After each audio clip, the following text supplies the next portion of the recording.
할렐루야. 오늘도 살아계신 하나님께 우리 예배를 받으신 줄로 믿습니다. 이제 그 믿음을 가지고 말씀으로 우리 가족에게, 자녀에게, 부모님에게 우리 선포하도록 하겠습니다. 팔을 벌리셔서 먼저 나에게, 또 우리가 복이 되어서 옆 사람에게, 가족에게 선포하도록 하겠습니다. 여호와는 우리에게 복을 주시고 우리를 지키시길 원하며 여호와는 그 얼굴 우리에게 비추사 은혜 베푸시길 원하며 여호와는 그 얼굴을 우리에게 향하여 드사 평강 주시길 원하노라. 할지니라 하라. 믿으시면 아멘. 참 오랜만에 아이들의 소리를 듣습니다. 저희 교회가 기억나지 모르겠어요. 제가 아이들 오면 제일 앞에 앉히거든요. 왜냐하면 제가 아이들을 마주보면서 설교하고 싶은 마음이 참 많습니다. 왜 예수님이 아이들 오는 걸 막지 않으셨을까? 저는 너무 잘 알거든요. 아이들은 장난치고 따는 짓 하는 것 같아도 늘 누굴 주목할까요? 부모를 주목합니다.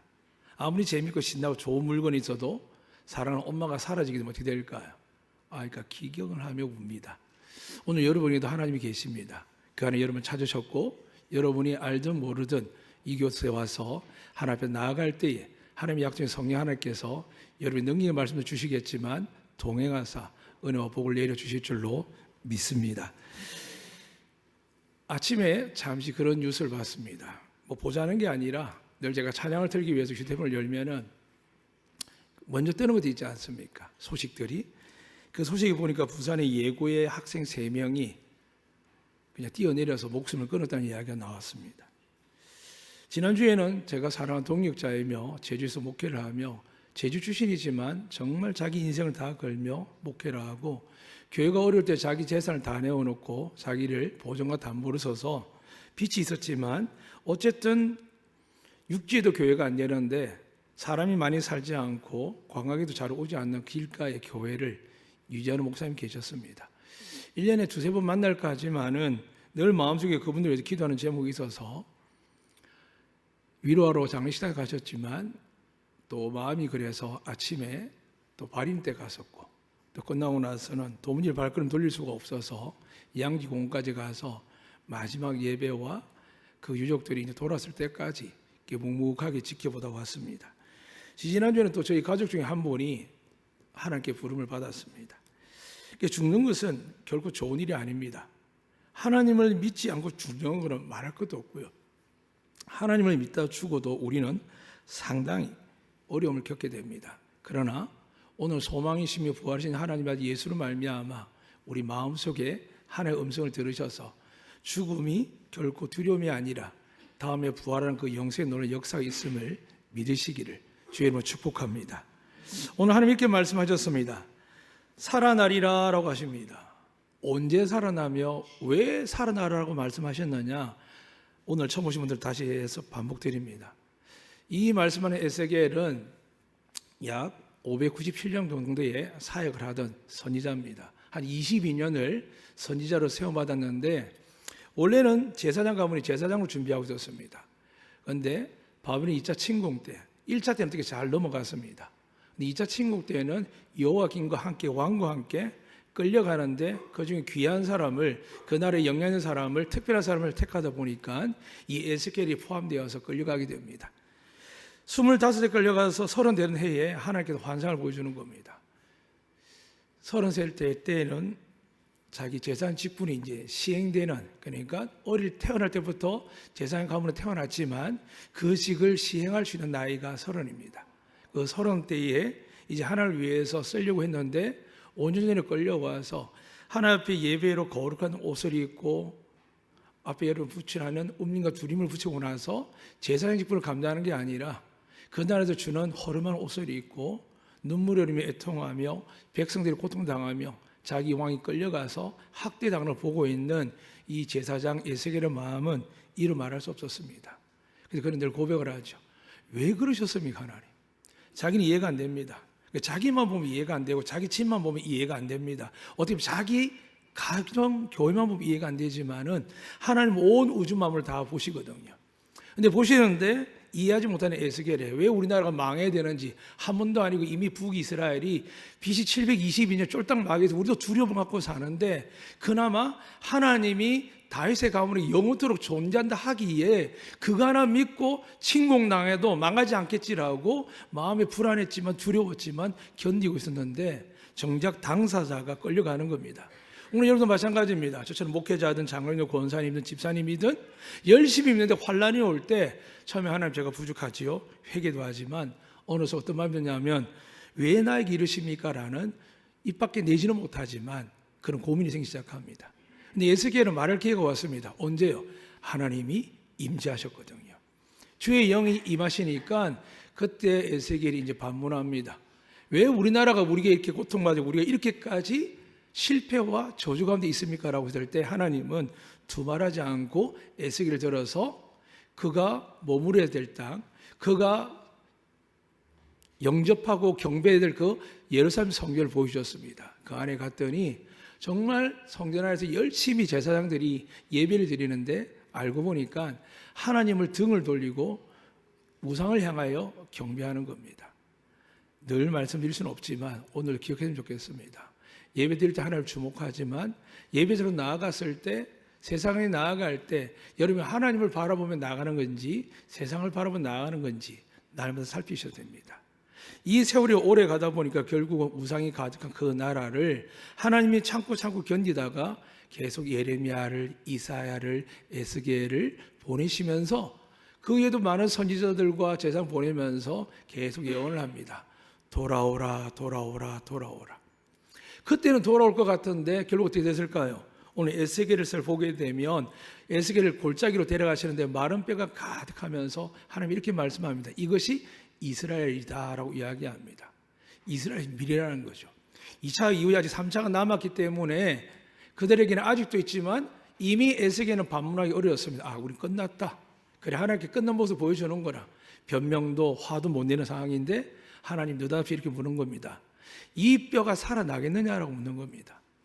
사랑하는 여러분, 세상 우리를 평가할 수 있습니다. 당신의 재정 상태, 건강 상태, 당신의 모든 것들이 지금 평가할 때 의사가 평가하든 재정가가 평가하든 혹은 나름대로 똑똑해서 여러분 평가하거나 혹은 우리 아이들을 일반 선생님들이 평가할 수 있습니다. 그런데 아인슈타인도 그랬고 슈바츠도 그랬습니다. 어릴 때 정말 공부 못했거든요. 근데 한 가지 특출을 했거든요. 근데 그 어미가 그걸 놓치지 않고 선생님의 판단, 교육기관에 간 가치관을 판단할 때는 이 아이는 지능하고 전능하고 산만한 아이인데 엄마 입장에 볼 때는 아니었습니다. 하나님의 아이인데. 오늘 여러분이 이 고백이 일어나길 주의 이름 축복합니다. 힘들고 어려도 내가 누구라고요? 하나님의 사람입니다. 설령 우리가 교회에 와서 목회자에게 앞서 기도 중에 말씀드렸지만 우리가 너무나도 여호와를 경외하지 않습니다. 과거에 너무 지나치게 경외해가지고 앞에 있는 하나님이 아니라 앞에 있는 목사를 두려워해가지고 눈치를 보는 시대가 있었지만 세월이 지나니까 그러한 목회자들이 다음 세대 능력하고 관계를 좀 회복하고 잘하려고 하다 보니까 여호와를 경외하는 말을 못하고 오히려 하나님 말을 물로 희석해가지고 뭐 요즘 시대에 그렇지 어떻게 라고 이야기합니다. 아마 제가 지난주에도 그런 설교를 할 때 저희 오른쪽 파트너 이야기를 하셨습니다. 당시 우리 교회에 그런 분 계신데 그렇게 이야기하면 어떻게 하냐고. 죄송하죠, 인간적으로는. 근데 하나님께서 이야기합니다. 여기서 머물러 있으면은 여러분 스스로도 압니다. 그게 오랫동안 여러분 마음속에 스크래치가 나고 지워지지 않아서 문제가 발생할 때마다, 어려움이 생길 때마다 내가 하나님 뜻을 안 했구나라고 여러분을 괴롭힙니다. 그런데 지금 돌이켜서 비록 현실은 어쩔 수 없지만 하나님은 마음의 중심을 보니까 마음속에 말씀 받아들이 이렇게 고백하면 됩니다. 하나님, 제가 믿음이 없었습니다. 제가 부족합니다. 여전히 할 수 없습니다. 그런데 하나님, 제가 하나님을 더 귀하게 여겼지만 하나님의 그 사랑과 공의와 정의보다 제가 그것을 희석해서 이렇게 하면 더 좋을 거라고 제 뜻대로 분석해서 이야기했습니다 라고 고백하면 됩니다. 그럼 하나님이 정리하시죠. 회개인데 하나님이 더 이상 문제 삼겠습니까? 그런데 들으면 기분 나쁠까 봐 들으면 잘못될까 봐 하나님 이야기보다는 우리 이야기를 하다가 교회 듣다가 하나님의 공의와 정의의 말씀이 아니라 그 공의와 정의 안에서 철저하게 예수 그리스도의 십자가로 말미암아 죄사함을 받고 나서 완전한 하나님의 은혜와 축복들이 우리 안에 당겨져 나가야 되는데, 우리 안에 그릇들이 하나님이 아니라 내 생각 반, 내 경험 반, 부모님 것 반, 세상의 지식 반, 이렇게 흘러갈 때 얼마나 많습니까? 어제 제가 급하게 아침도 굶고 점심도 굶고 저녁 늦게 했어요. 김밥 몇 줄 먹었는데, 왜 그랬냐면 할 일이 태산처럼 많았습니다. 설교도 준비해야 되고 많은 것을 마무리되지만 보목교회에서 한 60명, 80명 되는 것 같습니다. 청소년 모여있는데 서울에서 내려온 스텝과 제주에 준비된 스텝이 이번 여름에 최소 700명, 800명 모이는 집회를 하는 선교팀들이 있거든요. 그 말씀을 전해달라고 갔었습니다. 저보고 전한 이유는 하나님만 아시겠지만 가서 이렇게 1시간 10분 동안 찬양하고 기도하는 것을 묵묵하게 지켜봤습니다. 그에는 그 아이들 지지하는 어른들과 목회자와 또 스태프 어른들도 계셨고, 그리고 청년 중에 목이 터져라 외치는 사람이 있었고, 참 귀한 건 요즘 듣기 힘든데 청소년은 방언을 하고 놀라운 일들이 제가 보는데 마음이 흐뭇했습니다. 야, 참 멋지다. 역시 아직 하나님 제대로 사랑하는구나라고 생각하고 나서 2시간을 말씀을 전하고 나서 마지막 질문을 그랬습니다. 제가 여러분을 보니까 방언도 하고 많은 은사도 있고 하나님을 죽을 것처럼 고백하고 뛰는데 혹시 여러분 가운데 주의 종이 될 사람 손 한번 들어보라고 제가 그랬거든요. 몇 명 들었을까요? 아침에 예배드리는 거 빼고요. 한 명도 없었습니다. 그럼 조금 돌려가지고 그러면 선교사라도 하나도 없었습니다. 제가 어떤 느낌을 받았냐면 이렇게 안 해도 하나님 살아갈 수 있는데 왜 이렇게, 죄송합니다, 아이들 말로 난리를 치면서까지 은혜 받은 것처럼 정말 난장판이라고 말할 수밖에 없을 만큼 세상 사람들은 은혜의 도가니라고 저도 처음 믿었는데 질문하고 나서 제 마음이 확 가라앉는 겁니다. 얘들 지금 뭐하는 애들이지? 아니 하나님께 이렇게 손들고 찬양하고 방언으로 고백하면서도 결국 아무도 하나님 믿어 살고 싶은 사람이 없는 거야 라고 생각하는데, 그저 리더이신 목사님이 미안한지 손을 드시더라고요. 이미 목사님인데. 사랑하는 여러분, 한국 교회가 다른 교회를 욕할 필요는 없습니다. 다음 세대요, 주의 종이 없는 다음 세대는 가망이 없습니다. 조용히 목사님 같은 분이 계셔서 교회를, 전 세계 가장 많은 교구를 만드셨고, 명성의 김삼 목사 어떻게 욕할지 모르겠지만 어쨌든 그 길동 저 어려운 땅에 이제 막 개간한 땅에 정말 마대포단을 깔아놓고 눈물을 흘리며 기도하며 영혼을 달라 기도하셨고요. 온 교회가 크고 작든 간에 하나님 능력 없는 교회는 하나도 없습니다. 그런데 그렇게 확장된 능력이 무엇인지 아십니까? 한 명의 주의 종들이 생명을 걸고 나라 민족을 위해서 영혼구원을 위해서 달려가기 때문입니다. 그 과거의 믿음의 가정에서 특히 장로님의 평소 가정 속에서 늘 고백하는 게 있죠. 우리 가문에 주의 종이 나오면 정말 하나님께 영광인데, 요즘 그렇게 이야기할 수 있는 장로님 가정이 얼마나 될까요? 목사님 가정들도 우리 애들은 목회 안 시키고 싶다고, 힘들다고. 그 말을 가만히 들어서 하나님 들으시면 뭐라고 할까요? 너 나 믿느냐? 너희들 정말 나를 믿느냐? 내가 가장 존귀하게 여긴 게 주의 종이고 그들이 기름을 부었고 사람들 듣더니 한테 복음을 전파할 뿐만이 아니라 믿는 자에게 능력 행할 수 있도록 하고, 오직 그들을 통하여서 복음을 전할 뿐만이 아니라 축도하고 세례를 베풀 수 있도록 내가 사도의 전석에 따라서 이렇게 정해낸 귀한 일인데 왜 사모하지 않지라고 생각합니다. 물론 제가 능력이 부족합니다. 허물이 많습니다. 겸손해서 못해서 그런 말을 하면이야 이해가 되죠. 근데 우리 마음이 어떤 마음이냐 하면 거기까지는 아닌데요. 제가 찬양도 하고 기도하고 예배도 드리고 봉사도 하고 섬기지만 저는 거기까지 아닌데요 라고 할 때 예배 시간마다 성경 읽을 때마다 어떤 마음이 들으십니까? 하나님이 영과 혼과 관율을 고소 쪼개면서 네가 어떻게 살래? 어떻게 살래? 라고 물으십니다. 그 물으심이 뭐냐 하면 살아나리라는 겁니다. 오늘 본문에 나와 있지만은 뼈가 가득했습니다. 장차 이스라엘 멸망할 때를 보여주셨지만 그것은 이미 하나님께서 심판하셨습니다.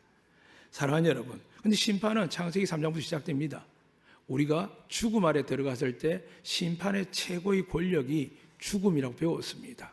그러니까 우리가 죄를 짓고 심판받을 때 그 심판에 하나님의 강력한 가장 결론적인 무기는 뭐냐 하면 죽음이었습니다. 그런데 하나님이 죽음을 만드셨기 때문에 죽음에서 살리는 분도 누굴까요? 하나님이십니다. 오늘 말씀에 신명기 32장 39절 읽어드리겠습니다. 안 찾으셔도 됩니다.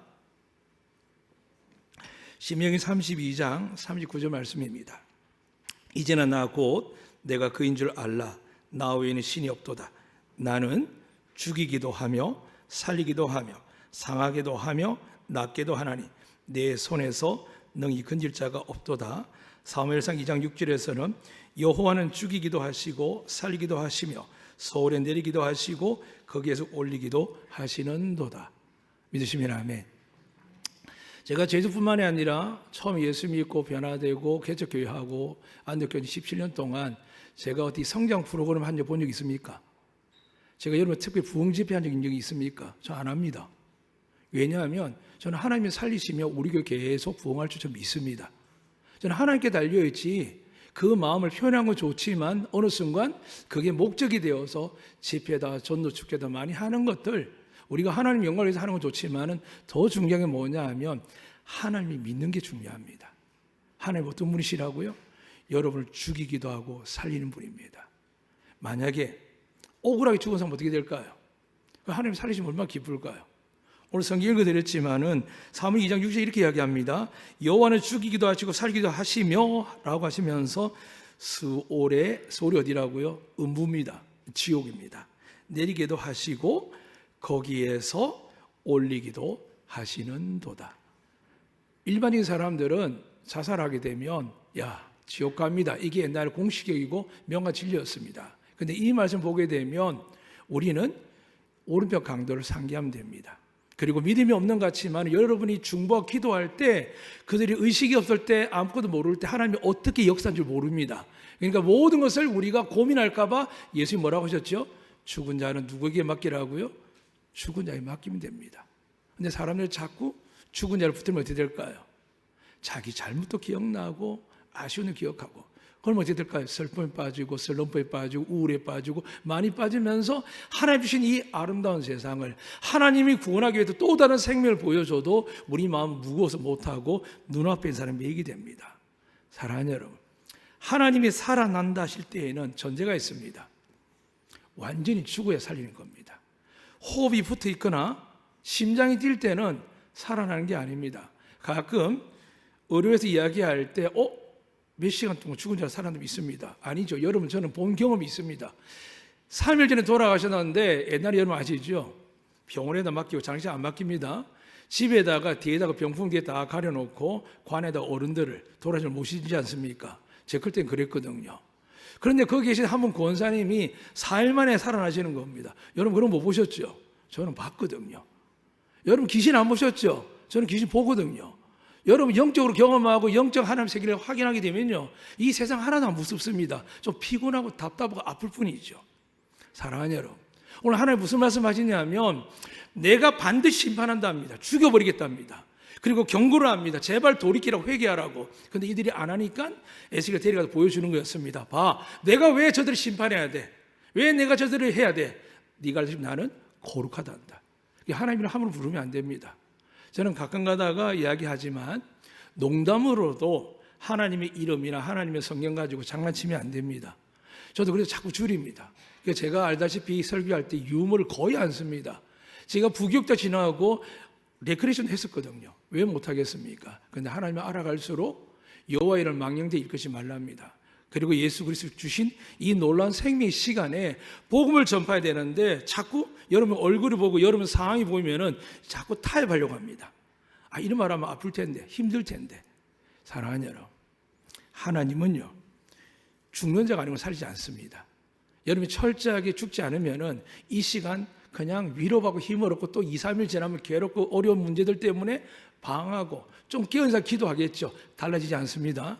다만 시간의 차이고 공간의 차이죠. 이 시간 여러분에게 전합니다. 하나님 지금도 여러분 살리기를 원하시는 믿으시면 아멘. 여러분 심령을 살릴 줄 믿습니다. 여러분 부부간에 살릴 줄 믿습니다. 혹은 헤어졌지만 여러분의 참된 신랑 예수 그리스도께서 더 좋은 사람 예배해 주신 줄로 믿습니다.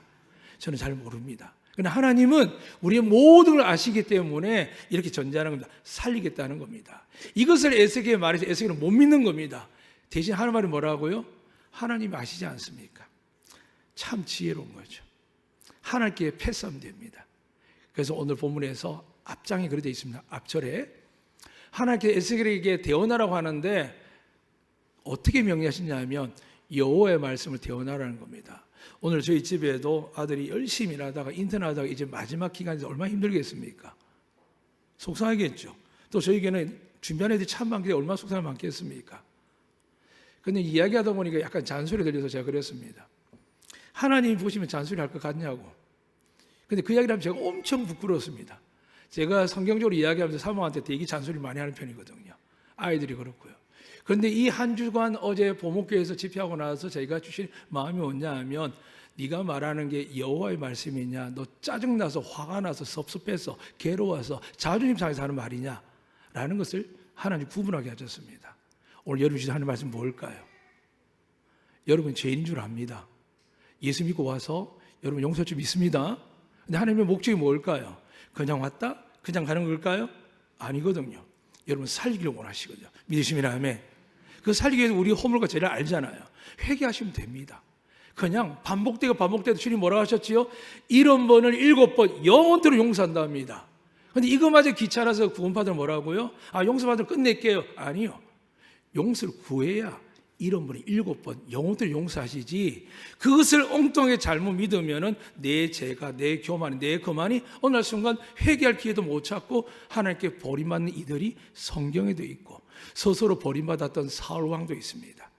사랑하는 여러분, 오늘 이 시간 여러분에게 하나님의 은혜와 복을 평가할 줄 믿습니다. 살릴 줄 믿습니다. 혹 여러분 자녀 중에, 가족 중에, 형제 중에, 부모 중에 있다 할지라 걱정하지 마세요. 하나님이 여러분 때문에 그들을 사랑하고 축복해 주실 줄로 믿습니다. 그래서 어떤 말을 해야 된다고요? 여호와의 말씀을요 대언하셔야 됩니다. 자꾸 너 그래 되겠냐? 그 정도 되겠느냐? 이 말이 어떻게 될까요? 안 됩니다. 그런데 넌 될 거야. 하나님 널 창조하셨고 예수님 너의 참 신랑이고 네가 때에 따라 성령을 받게 되면 그때 너에게 놀라운 일이 일어날 거야. 너는 하나님의 축복이야. 하나님의 기쁨이야. 아멘 안 하십니까? 하나님의 기쁨이야. 하나님의 축복이야. 하나님의 능력이란다. 이제 사랑하는 여러분, 책만 그만합시다. 얘들은 학교 가도 책만 받고요, 학원 가도 책만 받고, 세상 가도 책만 받습니다. 남편은 아비는 안 그렇겠습니까? 직장 가도 눈치 봅니다. 고객들 눈치 보고요. 아내들은 안 그렇겠습니까? 그럼 어떻게 한다고요? 여호와의 말씀에 축복의 말씀으로 선포하시기를 부탁드립니다. 그냥 칭찬하는 이야기 아닙니다. 하나님의 이름으로 선포하셔야 됩니다. 그 이름이 뭘까요? 예수 그리스도입니다. 죄들 사하실 뿐만이 아니라 모든 약속 위에 뛰어난 그 이름이기 때문에 우리는 답답하고 지치죠. 지금 봐가지고는 답이 없죠. 3살 8까지 간다고 누가 정했을까요? 오랜 세월 속에 사람들이 경험한 바 아니겠습니까? 근데 하나님은 거듭나게 하십니다. 아비가 어미가 간절하게 눈물로 기도하면 그 아이들 속에 있는 하나님의 영이 진리의 말씀이 살아 역사해서 변화되는데 중간중 어떻게 될까요? 그래도 직장생활 잘해야지, 돈 잘 벌어와야지, 자꾸 하나님 말씀의 대언이 아니라 자기 이야기예요. 우리 경험을 이야기합니다. 이렇게 가야 되죠. 너는 세상을 유익하게 만들어야 돼. 많은 용을 돌아오게 돼. 네가 하는 일이 비록 작고 사람들이 무식하다고 약하다고 별로 없다 이야기해도 걱정하지 마. 하나님 너와 함께하면 요셉을 끌려간 노예에서 총리를 만드는 분이시야. 그가 목동이도 다윗을 들어서 왕으로 만드는 하나님이란다. 너는 그런 아들이란다. 너는 그런 딸이란다 라고 이야기하는 여호와의 말씀 대언하는 우리 교회가 되기를 축복합니다. 그럴 때 하나님 이렇게 말씀하는 겁니다. 살아나리라 하시면서 하나하나 말씀하는데 오늘 이 과정이 필요합니다. 말씀 보도록 하겠습니다. 6절입니다. 너희 힘줄을 두고 살을 입히고 가죽을 덮고 너희 속에 생기를 넣으리니 너희가 살아나리라. 내가 여호와인 줄 너희가 알리라 하시면서 7절부터 들어갑니다. 내가 명령을 따라 대언하니 이미 명령했습니다. 그래서 보니까 어떻게 되어 있다고? 힘줄이, 뼈 위에 힘줄이, 또 힘줄 위에 살이, 살 위에 우리의 피부 가죽이 덮여졌거든요. 그럼 끝난 줄 알았는데 또 하나 뭐라고 이야기했냐면 7절에 이에 내가 명령을 따라 대언하니 대언할 때 소리가 나고 움직이는 이 뼈 저 뼈가 들어맞아 뼈들이 서로 연결되더라. 내가 또 보니 그 뼈에 힘줄이 생기고 살이 오르며 그 위에 가죽이 덮이나 그 속에 생기는 없더라. 여러분 참 이게 보이면 좋겠습니다. 사람들 마음에, 우리 아이들 마음에, 마음만 읽어도, 표정만 읽어도 참 좋을 텐데 정말 그리스도는 뭘 봐야 될까요? 그 사람 영혼을 봐야 되죠. 하나님 뭘 보신다고요? 마음을 보십니다만 하나님 보시는 마음은 뭐라 하냐면 그의 영혼을 보는 겁니다. 이 영혼이 있다 없다? 없다는 겁니다. 모든 걸 갖추었습니다. 죄송한 표현이지만 사업하는 분들 축복해서 한번 말씀드리겠습니다. 시장 조사 다 끝났습니다. 좋은 메이크를 가져왔습니다. 분명히 사람이 많이 붐비는 곳입니다. 근데 이상하게 장사가 안 되는 겁니다. 왜 그럴까요? 여호와의 영이 우리 안에서 어떻게 될까요? 장사가 잘 되든 안 되든 시작을 어떻게 했을까요? 나는 이 가게에 가지고 하나님께 영광 돌려야 되지, 내가 이 가게에 오는 손님들에게 예수 전해야 되지, 내가 이 가게에서 복을 받게 되지라고 준비하는 사람과 통계 자료를 보고 고객을 관리하고 이렇게 해서 장사 잘 되는 사람이나 장사 안 되는 사람이나 둘 다 하나 앞에 볼 때는 똑같이 망한 사람입니다. 사랑하는 여러분, 우리가 무엇을 하든지 먹든지 마시든지 어떻게 하라고요? 죽게 하고 하나님의 영광을 살아가 그랬습니다. 그리고 우리 신앙 고백하는 우리 개신교 고백이 있습니다. 제일 첫 번째 고백이 뭐냐 하면 웨스트민스터 신앙 고백이 난 내용이고 소유를 문답인 내용인데 이렇게 고백합니다. 우리의 삶의 목적은 하나님을 영화롭게 하는 겁니다. 믿으시면 아멘. 그래서 목사든 일반 사람이든 공부를 가르치든 사업을 하든 장사를 하는 사람이든 비록 우리가 부족하고 연약하고 허물이 많아도 점점점 어떻게 된다고요? 여호와의 말씀을 선포하면서 나는 하나님의 사람입니다. 나는 하나님을 위해서 살겠습니다. 나의 모든 기업과 생업과 내 자녀들도 하나님의 것입니다라고 선포합니다. 저는 여러분 아시겠지만 저희 아이들에게 투자 안 합니다. 저는 하나님께 투자합니다. 왜냐하면 예수님께서 하늘에 쌓아다 주라 했거든요. 그러면 다른 목사님, 다른 선교사에 비해 좀 차이나 보입니다. 제가 아는 선교사 아이비리그 다니고 있고 어떤 아이는 하버드 들어간다고 학기 통지 받았다고 이야기하는 분 계시고 많은 이야기를 하거든요. 근데 저는 하나도 안 부럽습니다. 왠지 아시죠?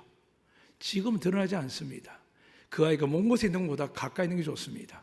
부모가 찾으면 1시간 안에, 제주도니까 육지니까 2-3시간 안에 들어온 자식들이 되어야 됩니다. 아니 뭐 좀 비전을 크게 했어요. 그 비전 크게 뭐 하게요? 그 아이들이 세상에 잘 나가서 나라를 위해서 뭘 할 수 있으며 가문을 가져서 뭘 할 수 있으며 없습니다. 그러나 만약에 하나님의 영광과 꿈이 그들에게 딱 접속되어서 선교사를 나가겠다. 그러니까 집중적으로 기도하고 후원하면 됩니다. 혹은 저 학교 가서 공부하는데 그 학교에 그 과가 없다. 그러면 그 가서 보낼 수 있도록 열심히 하면 됩니다. 그런데 그냥 좋은 대학, 좋은 세계, 좋은 직장 갖기 위해서 다닌다면 그것처럼 멍청한 거 없습니다. 왜요? 하나님이 인정하지 않거든요. 하나님 누굴 인정한다고요? 그의 외모를 보지 않습니다. 그의 마음의 중심을 보거든요. 어떤 자들요? 여호와를 영화롭게 하는 자. 그리고 우리에게 사명을 주셨죠. 내 이웃을 내 몸처럼 사랑하는 자. 오늘 제가 조금 당한 일이 있었습니다.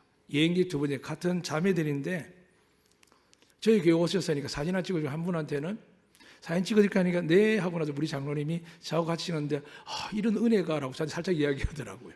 근데 한 분은 제가 이야기했더니 필요 없는데요 하니까 갑자기 제가 필요 없는 사람처럼 느껴졌습니다. 말에 따라 다르게 느끼지만 사실은 아니지 않습니까? 오늘 여러분의 하나님의 영이 충만히 임재하지 않아도 잊지 마세요. 이미 여러분 하나님의 아들 예수님이 여러분 속에 계십니다. 그래서 성경 여러분 함께 할 줄 믿습니다. 왜 그러냐고 창세기 1장 읽어보시면 2절에 이렇게 기록되어 있습니다. 세상을 하나님 창조하시기 시작하는데 혼돈한 상태입니다. 아무것도 정리가 안 된 상태입니다. 그때 하나님의 성경에 뭐라 기록되어 있냐면 수면 위에 여호와의 신이 운행하도록 되어 있습니다. 이미 성령이 여기 계신 줄 믿습니다. 여러분 속에 계신 줄 믿습니다. 그런데 언제부터 성령의 역사냐면 여호와 하나님께서 빛이 있으라 말씀하셨더니 성령이 역사하는 겁니다. 예수님께서 눈먼 자를 눈을 떠라 했더니 눈을 뜨게 됩니다. 믿으시면 아멘. 우리가 어떤 말을 대언해야 된다고요? 자식들에게 학교에서 학부형들이 세상 사람이 이야기하는 거 말고요, 하나님의 자녀들이 하나님 자녀에게 하는 이야기를 해야 됩니다. 여호와를 경외하게 해야 됩니다. 하나님을 두렵게 여겨야 됩니다. 그분 말을 믿어야 됩니다. 그리고 그분 때문에 부모를 향해 자식이 어떻게 한다고요? 눈에 보이는 부모를 사랑하지 않고 섬기지 않고 어떻게 눈에 보이지 않는 하나님을 섬기겠냐는 말을 예수님이 괜히 했겠습니까? 그러니까 사랑하는 자녀 여러분들, 청년 여러분들, 지금 결혼한 여러분들 미리 부탁드립니다. 생활비 아껴서라도 부모에게 용돈 드리세요. 그러면 하나님이 축복하십니다. 누가 그 은혜 받을까요? 제가요. 제가 원래 7년 만을 사례비를 안 받겠죠. 제가 본계같이 70만 원 받았습니다. 어린이차 한 운전해주면 30만 원 더 받았고요. 제가 성지교회 갔을 때는 저는 부목사하고 목사 경력이 있는데도 불구하고 목사 자리 없는데 오시겠냐 해서 저는 복음을 전하면 됩니다. 그래서 갔더니 전도사 사례 받았거든요. 처음에 저희 교회 왔을 때 제가 받은 사례비는 비밀입니다. 근데 그때에 비해서 얼마나 올랐을까요? 경상도 말로 어마무시 올랐습니다. 장로님들, 우리 교인들 모두 하나님께 감사합니다. 근데 제가 그걸 지고 있을까요? 우리 가족에 돌려줄까요? 우리 애들에게 줄까요? 저 안 줍니다. 교회가 주는 사례비는 하나님 주신 거 생활비 씁니다. 나머지는 여러분이 이번 성교에 준 것들 사모님도 많이 주고 왔지만 사모님 모르게 또 제가 통장으로 계좌를 보냈습니다. 그래서 성교에 또 전화 왔습니다. 목사님 또 보내시냐고. 제가 드리는 게 아닙니다. 또 누구 어떤 성도님이 드리라고 드렸는데 제 것이 아닙니다. 그분들이 그게 큰 도움인지 잘 모릅니다만 저는 기쁩니다. 왜냐하면 저는 하나님의 통로가 되고 있거든요. 사랑하는 여러분, 살아난다는 게 있지 않습니까?